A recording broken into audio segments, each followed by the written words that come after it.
So find something that makes people tick, and really the second thing to say here is about, you want to create a distinctive brand.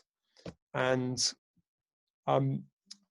the key challenge out there is that the marketplace, I mean, this is tin soup, but the marketplace is increasingly a sea of undifferentiated options, especially for packaged goods. But Harvard Business Review were talking about the fact that the biggest challenge to launching a business is to be different, because most products out there are the same, and the established brands will always have the momentum of consumers because they've got the awareness. People will trust the brands that they've heard of.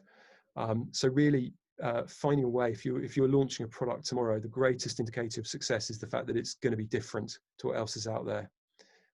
So whether that's a product or whether it's actually just in the work that you do, finding a way of being different is so important.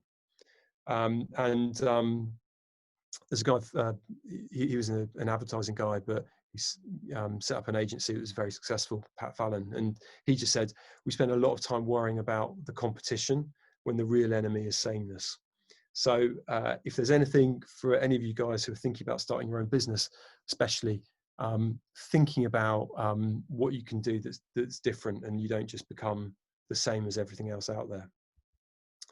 And this was just a stat that backed it up, that consumers perceive the leading brands in categories as diverse as hair care, rental cars, as becoming more similar than different. And actually, even if you think about what cars look like, let alone the brands or their advertising, of the 46 major product categories evaluated, the leading brands in 40 are perceived as becoming more and more similar. So, that was just I thought I'd just leave that with you, but there's just something there which is really want to create a distinctive brand, knowing that people think that everything that's out there is the same. And the way to do that is to have a very clear perspective on your direction. And this was a quote from Alice in Wonderland, which I just thought was interesting to make the point, which was, would you tell me which way I ought to go from here? Asked Alice. That depends on a good deal on where you want to go, said the cat. I don't much care where, said Alice. And the cat says, it doesn't matter which way you go then. And I think a lot of the time people don't have a clear perspective on where they should go. And I think it's really important for any brand that they're very clear on what they want to do or where they're going. Or frankly, if you don't, you're just going to be effectively going around in circles and not really going in any particular direction, much like the cat's talking to Alice about. And I think what we see nowadays is that having a purpose is a great way to define a direction. This has really, I think, come to the fore, and I think especially in light of a lot of brands, what they're trying to do good for the world rather than just take from it. So having a purpose has become, I think, a really powerful way of galvanizing people. And just to speak a little bit about that, I've got 3 ads which are films, which I'm not going to play, but I'll talk about them. Cadbury is a chocolate brand, and they've gone very, very hard in on actually how they can do something good for an aging population. And they've got a big charity partnership with Age UK, and they've had some activity where they've effectively taken all the words, the branding off the front of their packs, and they've said that they're donating their words to Age UK. And what they're encouraging is a series of activities where they're getting people to, share chocolate with someone who's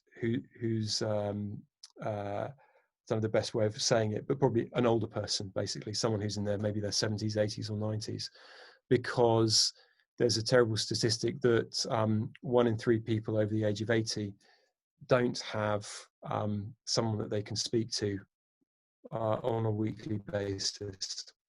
So they're raising awareness of that through a lot of their communications, which is it's a really sort of lovely and generous thing to do, but it's also a way of really engaging people in a chocolate brand that wouldn't necessarily normally think of them And that's a way of creating a bit of awareness for Cadbury, but also doing good. So their purpose is all around getting people to talk and to talk to people who they wouldn't normally do.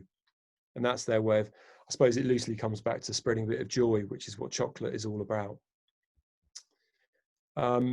The other example, which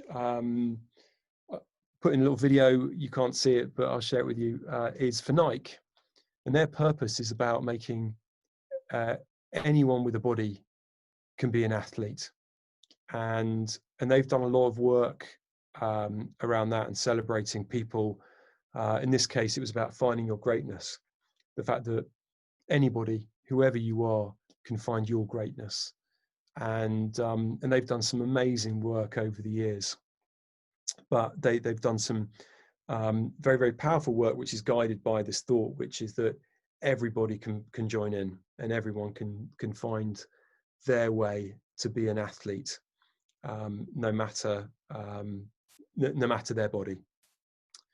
And then the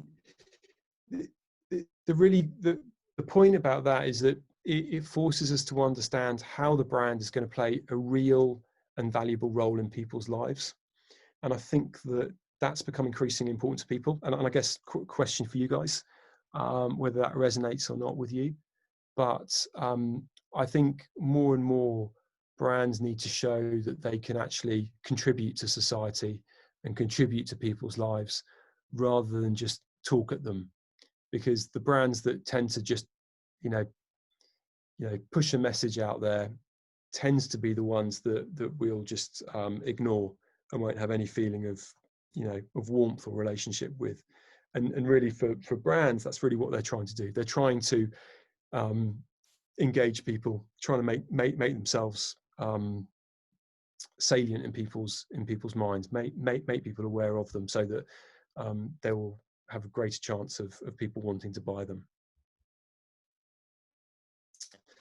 And so playing that role in people's lives identifies a direction for the brand that can change human behavior.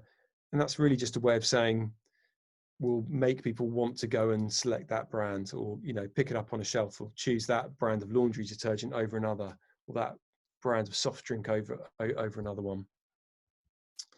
And these are just some examples that I found, which I thought sort of started to bring that to life.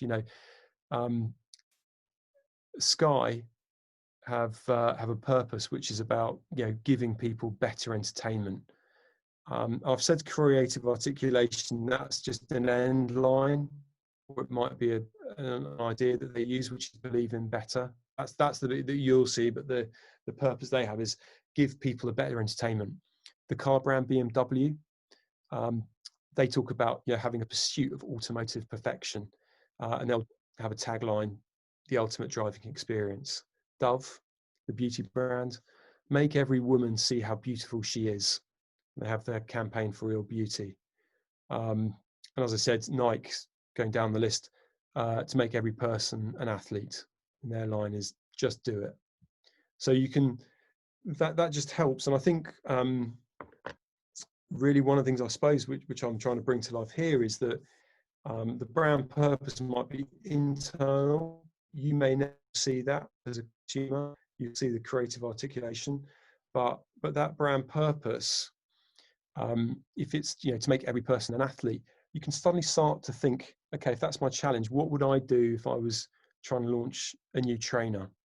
It sort of starts to give you a bit of direction to think about how you might go ahead and do that. And it might do that for all the different categories that the brand has, but it sort of somehow brings all of that together, so that it all feels like it's coming from one brand. So it feels like there's a bit of continuity there and consistency. So in summary, I think here it's one of the things that we might try and do is, this is a bad analogy, don't put the cart before the horse, but understand the problem before you look for solutions. So if you were ever going to try and create an ad, what you want to do first is you want to understand the problem you're trying to solve. And that very often is frankly, is about trying to raise awareness for your product with, with particular people who might need it, and trying to find how that can connect with someone. And once you've done that, try and tell that story in a distinctive way, create a distinctive brand. And then, a great way of doing that is through a purpose. And then you can look for creative solutions for it. So with that, the final bit is how you deliver your message in a compelling way. And that, frankly, is the most interesting bit.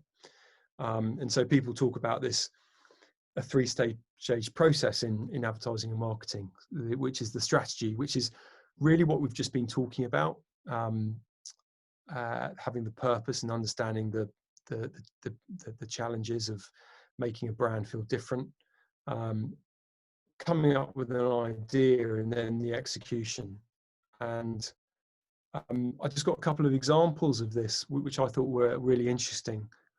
Keeping on Nike, I don't know if any of you guys have heard of Breaking 2, but the strategy that Nike had was really around, and really encapsulating the problem, was that people see Nike trainers as a fashion accessory, and they wanted to provide Nike a platform to give its trainers real credibility, so that people would see it as a good running brand, and that would actually help people who did no one find that a problem if they're just buying it as a fashion accessory. It's really important for part of the business, the running business, but also as it went across into football and other categories that they've got. So the idea was that Nike wanted to break the ultimate running record.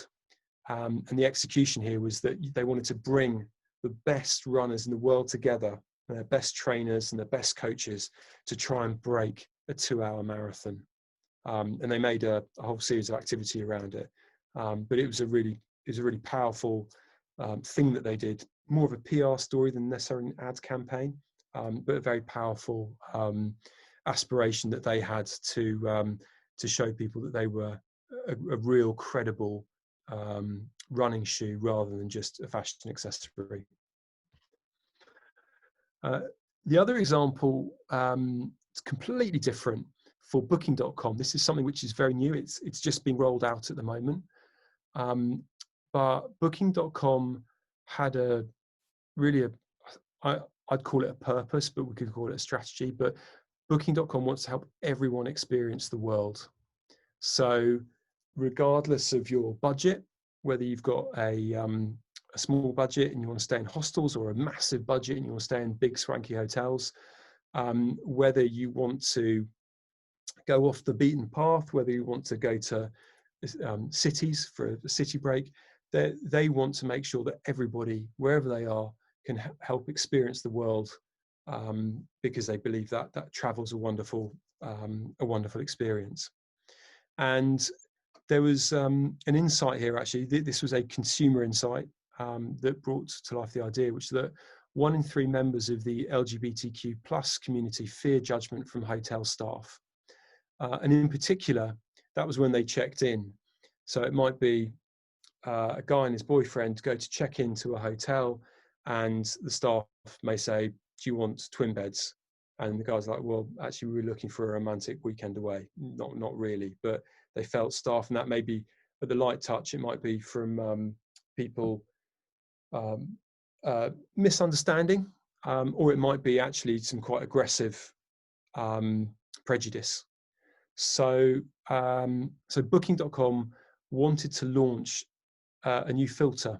And I don't know if you guys have ever used Booking.com, but one of the things that they do brilliantly is that if you're searching for property, you've got filters on there. And whether that's if you want to travel with your pet, or you want to search a particular type of property with a swimming pool or a gym, you can do that. So they wanted to launch a new filter called Travel Proud, which would allow people to search for accommodation where they felt free to travel as their whole self, and not to have to have any sort of facade as they checked in. So the execution here was Travel Proud, which was an accreditation for hotels and a training program for hotel partners, and a new platform that people could search.